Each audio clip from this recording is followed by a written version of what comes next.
अगर आप भी लेना चाहते हैं देश दुनिया की तमाम जानकारी तो आज ही सब्सक्राइब करें हमारे चैनल को। साथ ही नीचे दिए बेल आइकन को जरूर दबाएं ताकि हर अपडेट आप तक पहुंच सके। नमस्कार, प्रवास एक्शन न्यूज नेटवर्क के खास कार्यक्रम चुनावी चोखा में आप सभी का स्वागत है। बिहार विधानसभा चुनाव के लिए आरजेडी ने अपनी पहली सूची का ऐलान कर दिया है। इस सूची में 15 नाम हैं। इन 15 नामों में 2 नेताओं के बेटे भी हैं, जैसे शिवानंद तिवारी के बेटे को टिकट मिला है, जगदानंद सिंह के बेटे को टिकट मिला है। इसके अलावा आरजेडी ने महागठबंधन के घटक दलों को जो सीटें आवंटित की हैं उसमें श्याम रजक की सीट भाकपा माले को चली गई है। अब श्याम रजक बड़े धूम धड़ाके के साथ निकले थे, जेडीयू से आरजेडी ज्वाइन की थी, लेकिन उनकी सीट तो चली गई। अब नेताजी कह रहे हैं कि हमने टिकट की उम्मीद नहीं की थी, पार्टी ने टिकट नहीं दिया, कोई बात नहीं, नाराजगी कुछ नहीं है, पार्टी कहेगी तो चुनाव प्रचार भी करेंगे। लेकिन क्या श्याम रजक का रुख यही रहेगा या फिर नेताजी पाला बदलकर कहीं और चले जाते हैं और फिर से चुनाव लड़ते हैं? देखने वाली बात होगी। नेताओं का चुनाव के समय कोई भरोसा नहीं कर सकता। राजनीतिक दल की इसको टिकट नहीं दिया है तो वो हमारे साथ ही रहेगा, वो कहीं और भी जा सकता है। ऐसा जो आया राम गया राम की राजनीति खासतौर पर चुनाव के समय में बहुत तेज हो जाती है। इसके अलावा बात करेंगे आज के कार्यक्रम में चिराग पासवान की भी। चिराग पासवान लगातार हमले कर रहे हैं नीतीश कुमार पर और कह रहे हैं कि सिर्फ सत्ता के भूखे हैं नीतीश कुमार, सिर्फ कुर्सी से चिपके रहना चाहते हैं, और भी कई बड़े बड़े दावे किए हैं। चिराग पासवान ने यह भी कहा है कि चुनाव के बाद बीजेपी के नेतृत्व में सरकार बनेगी, एलजेपी के सहयोग से बनेगी। वहीं जेडीयू ने भी हमला बोल दिया है, कहा है कि चिराग पासवान जो कुछ कह रहे हैं उसका कोई औचित्य नहीं है, उनकी कोई राजनीतिक समझ नहीं है, उनका कोई भी राजनीतिक आधार नहीं है, वह अपने पिता के सहारे राजनीति करते रहे हैं। इसके अलावा असदुद्दीन ओवैसी की भी एंट्री हुई है। उन्होंने कहा है कि सिर्फ आरजेडी की वजह से ये बीजेपी जीतती रही है। और क्या क्या कहा है असदुद्दीन ओवैसी ने, खासतौर पे जब कुछ दल उनको वोट कटवा कह रहे हैं तो वोट कटवा कहने से कैसे तिलमिलाए हैं ओवैसी, क्या कह रहे हैं अपने बयान में आपको बताएंगे। इसके अलावा जो वाम दल हैं उन्होंने भी अपनी सूची जारी कर दी है, किसको कहां से टिकट मिला है ये भी बताएंगे। आइए शुरुआत करते हैं हमारी इस रिपोर्ट की। बिहार के पूर्व मंत्री और आरजेडी के वरिष्ठ नेता श्याम रजक की अपनी पारंपरिक विधानसभा सीट फुलवारी शरीफ से टिकट हासिल करने की उम्मीदों को उस समय झटका लगा जब यह सीट महागठबंधन में सीटों के तालमेल के तहत भाकपा माले के खाते में चली गई।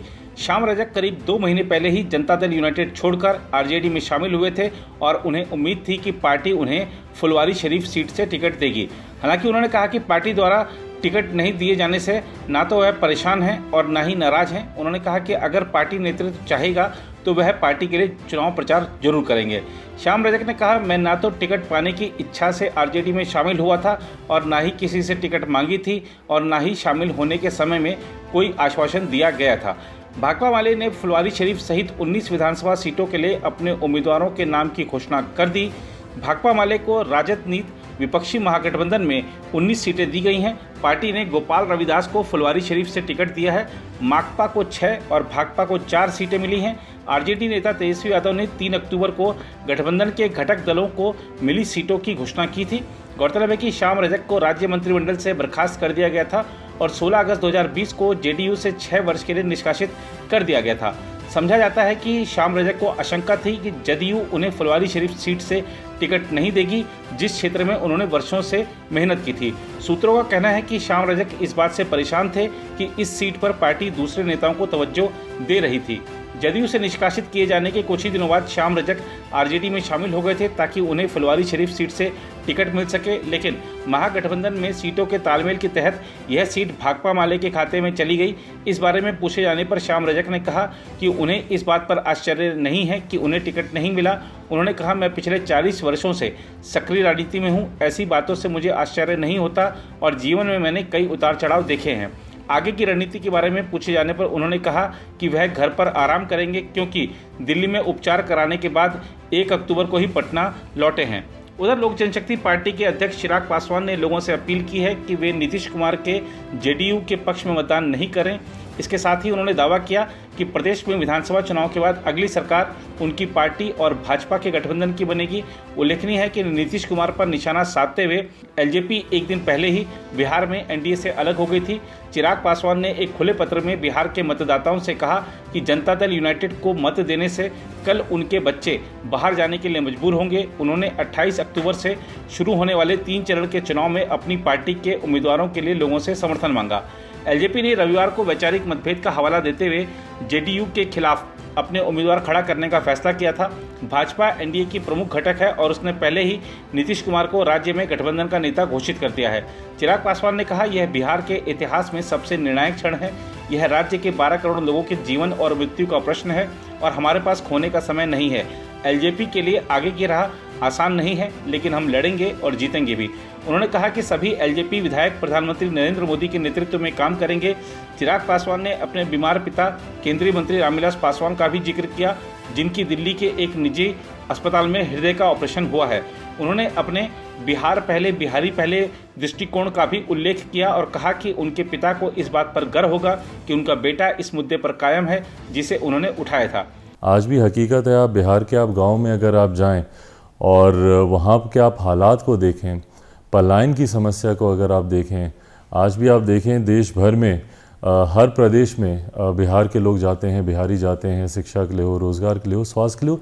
ये सिस्टम दशकों से वैसा का वैसा ही है। उम्मीद बहुत थी हमारे आज के मौजूदा मुख्यमंत्री जी से, मेरी खुद की बहुत उनसे उम्मीदें थी, अपेक्षाएं थीं, पर 2005 से लेकर 2020 तक का अगर आप उनका कार्यकाल देखें तो मुझे नहीं लगता कि जितनी उम्मीदें मुझे एक बिहारी होने के नाते या बिहार की जनता को थी, उन उम्मीदों पर वो खरा उतर पाए हैं। इसीलिए अगर 2014 का भी अगर आप चुनाव देखें, मेरे पास लोक जनशक्ति पार्टी के पास, हम लोग के पास उस वक्त भी विकल्प था। उस वक्त भी एक तरफ जहाँ पे माननीय आदरणीय प्रधानमंत्री जी नरेंद्र मोदी जी थे, तो वहीं पे एक वैकल्पिक गठबंधन भी था। जब हम लोग कांग्रेस से जब उस वक्त हम लोग अलग हो रहे थे, चाहता तो मैं उस वक्त भी मौजूदा मुख्यमंत्री नीतीश कुमार जी के साथ लोक जनशक्ति पार्टी उस वक्त भी जा सकती थी, पर उस वक्त भी हम लोगों ने आदरणीय नरेंद्र मोदी जी का साथ दिया, उनके साथ हम लोग गए। और उनका साथ देने का मतलब विकास के साथ आगे जाना, विकास की सोच के साथ आगे जाना। आज की तारीख में मेरे लिए चिंता का विषय है कि हमारे मौजूदा मुख्यमंत्री जी की विकास की सोच क्या है।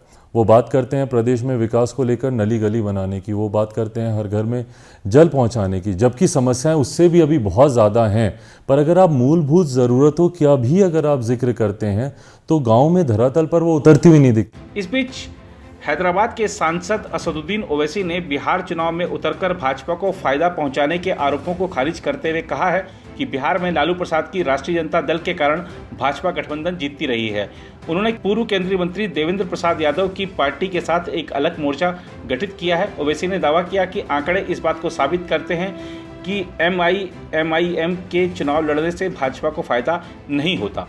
असदुद्दीन ओवैसी ने कहा कि महाराष्ट्र में ऑल इंडिया मजलिस-ए-इत्तेहाद अल मुसलमीन के साथ चुनाव लड़ने और बाद में बाबरी मस्जिद विध्वंस से जुड़ी शिवसेना के साथ सरकार बनाने वाली कांग्रेस पार्टी उन्हें धर्मनिरपेक्षता का पाठ न पढ़ाए। आरजेडी द्वारा वोट कटवा कहे जाने के सवाल पर ओवैसी ने कहा कि जो लोग उन्हें वोट कटवा कहते हैं वे 2019 के लोकसभा चुनाव में हुए अपने हश्र को याद कर लें। आरजेडी लोकसभा चुनाव में अपने मजबूत गढ़ में हार गई तो इसके लिए AIM कैसे जिम्मेदार हो सकती है। कांग्रेस और आरजेडी पर निशाना साधते हुए ओवैसी ने कहा, मुस्लिम मतदाताओं पर किसी का अधिकार नहीं है। कोई मुस्लिम मतदाताओं पर किस हैसियत से दावा करता है यह समझ में नहीं आता है।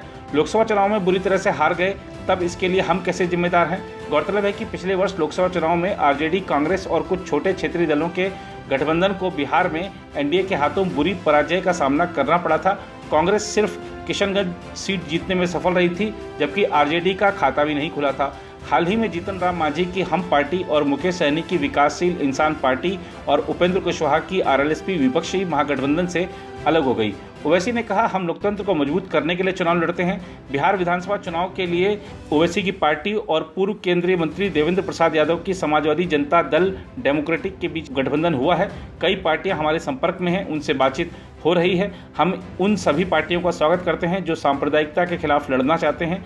यह पूछे जाने पर कि क्या उनकी बातचीत उपेंद्र कुशवाहा की RLSP और बहुजन समाज पार्टी के साथ भी हो रही है, उन्होंने कहा, हमारे गठबंधन संयुक्त जनतांत्रिक सेकुलर गठबंधन यानी UDSA के संयोजक देवेंद्र प्रसाद यादव चर्चा कर रहे हैं और वह बातचीत करके इस बारे में निर्णय करेंगे। उन्होंने कहा, अगर बिहार में भाजपा जीतती रही है तो उसकी जिम्मेदार आरजेडी है। आरजेडी की वजह से भाजपा बिहार में जीतती रही है। ओवैसी ने कहा कि बिहार में अब महागठबंधन रहा ही कहाँ है। राष्ट्रीय जनता दल ने महागठबंधन बनाकर जनता को धोखा दिया। पिछले चुनाव में महागठबंधन में नीतीश कुमार थे, अब नीतीश भाजपा के साथ हैं, तो अब महागठबंधन कहां बचा। भाजपा की बी टीम होने के आरोपों के बारे में पूछे जाने पर उन्होंने कहा कि उन्हें सेकुलर पार्टियों की ओर से किसी सर्टिफिकेट की जरूरत नहीं है और ये प्रमाण पत्र उन्हें किसी तरह से प्रभावित नहीं करते। ओवैसी ने कहा कि महाराष्ट्र में कांग्रेस AIM के साथ चुनाव लड़ी और बाद में बाबरी मस्जिद विध्वंस से जुड़ी शिवसेना के साथ सरकार बना ली। उन्होंने कहा कांग्रेस या कोई अन्य तथाकथित सेकुलर दल हमें धर्मनिरपेक्षता का पाठ न पढ़ाए, हम उनकी बातों को खारिज करते हैं। उन्होंने कहा कि हम किसी एक धर्म की राजनीति नहीं करते हैं, हम पर जो आरोप लगाया जाता है वह गलत है। ओवैसी ने कहा कि बिहार में पहले 15 वर्षों तक लालू प्रसाद की पार्टी RJD का शासन रहा और फिर 15 वर्षों के नीतीश कुमार के नेतृत्व वाले गठबंधन का शासन रहा, लेकिन इन दोनों से बिहार को कोई फायदा नहीं हुआ। उन्होंने कहा कि आज बिहार में शिक्षा और स्वास्थ्य सुविधाओं की स्थिति बेहद खराब है, बेरोजगारी और भ्रष्टाचार चरम पर है तथा राष्ट्रीय अपराध रिकॉर्ड ब्यूरो के आंकड़ों से स्पष्ट है कि राज्य में अपराध के मामले लगातार बढ़ रहे हैं। ओवैसी ने कहा बिहार की जनता घुटन महसूस कर रही है, राज्य की जनता को विकल्प चाहिए, हम इस चुनाव में मजबूत गठबंधन बनाकर विकल्प देंगे। बिहार चुनाव में AIM एवं गठबंधन की संभावना के बारे में पूछे जाने पर ओवैसी ने कहा कि 2015 के चुनाव में हम 6 सीटों पर चुनाव लड़े थे और तब सफलता नहीं मिली, लेकिन संगठन का काम जारी रहा। इसी की बदौलत जब किशनगंज सीट पर उपचुनाव हुआ तो हमारे प्रत्याशी ने जीत दर्ज की। उन्होंने कहा हमें बिहार के लोगों का दिल जीतना है, हमें पूरा यकीन है कि हम इसमें कामयाब होंगे। गौरतलब है कि ओवैसी की पार्टी बीते कुछ सालों से बिहार के सीमांचल क्षेत्र में काफ़ी सक्रिय है। माना जा रहा है कि कटिहार, किशनगंज, पूर्णिया, अररिया जैसे क्षेत्र में ओवैसी RJD वाले महागठबंधन को नुकसान पहुंचा सकते हैं। उधर भाकपा माले लिबरेशन ने सोमवार को बिहार विधानसभा चुनाव के लिए 19 उम्मीदवारों के नामों की घोषणा कर दी। भाकपा माले को विपक्षी महागठबंधन में सीटों के तालमेल के फार्मूले के तहत 19 सीटें मिली हैं। वाम दलों में माकपा और भाकपा ने अपने उम्मीदवारों के नामों की घोषणा कर दी है। सीटों के तालमेल के फार्मूले के तहत भाकपा को 6 सीट और माकपा को 4 सीटें मिली हैं। महागठबंधन में RJD को 144 सीट और कांग्रेस को 70 सीटें मिली हैं। भाकपा माले के महासचिव दीपांकर भट्टाचार्य ने सोमवार को पार्टी के 19 उम्मीदवारों के नामों की सूची जारी की। इसके तहत पार्टी ने अपने 3 वर्तमान विधायक महबूब आलम बनारामपुर, सत्यदेव राम, सुदामा प्रसाद तरारी को उसी सीट से टिकट दिया है। वहीं आयशा एवं JNUSU के पूर्व महासचिव संदीप सौरव को पटना जिले के पालीगंज से उम्मीदवार बनाया है। भट्टाचार्य ने कहा कि आलम विधानसभा में भाकपा माले विधायक दल के नेता हैं, जबकि सुदामा प्रसाद अखिल भारतीय किसान महासभा के एक राष्ट्रीय कार्यकारी समिति के सदस्य हैं। सत्यदेव राम पार्टी से जुड़े अखिल भारतीय खेत व ग्रामीण मजदूर सभा के प्रदेश इकाई के अध्यक्ष हैं। पार्टी के वरिष्ठ नेता धीरेन्द्र झा, राजाराम सिंह और KD यादव के साथ भट्टाचार्य ने संवाददाताओं से कहा कि पार्टी ने युवाओं तथा किसानों, श्रमिकों, लोकतांत्रिक अधिकारों, शिक्षा एवं रोजगार के क्षेत्र में काम करने वालों को टिकट दिया है। पार्टी ने all India progressive women association की प्रदेश सचिव शशि यादव को दीघा सीट से टिकट दिया है, जबकि पूर्व विधायक अरुण सिंह को काराकट सीट से टिकट दिया गया है। पार्टी की सूची के अनुसार कयामुद्दीन अंसारी को आरा, मनोज मंजिल को अगियाव, अजीत कुमार सिंह को डुमराव, महानंद प्रसाद को अरवल, रामबली सिंह यादव को घोसी से टिकट दिया गया है। वहीं जितेंद्र प्रसाद को भोरे, अमरजीत कुशवाहा को जिरादेई, अमनाथ यादव को दरौंधा, गोपाल रविदास को फुलवारी शरीफ से टिकट दिया गया है। भाकपा माले ने वीरेंद्र प्रसाद गुप्ता को सिकता, आफ्ताब आलम को औराई, रंजीत राम को कल्याणपुर और फुलबाबू सिंह को वारिसनगर से टिकट दिया है। तो ये थे बिहार के चुनावी अपडेट्स। इसके अलावा अभी सबकी नजरें बीजेपी पर लगी हुई हैं, JDU पर लगी हुई हैं कि किसके पाले में कौन सी सीट जाती है, कौन किसको कहां से उम्मीदवार बनाता है, ये देखने वाली बात होगी। जैसे ही इस पर कुछ अपडेट्स आएंगे हम आपके साथ फिर से जुड़ेंगे ताजा अपडेट्स के साथ।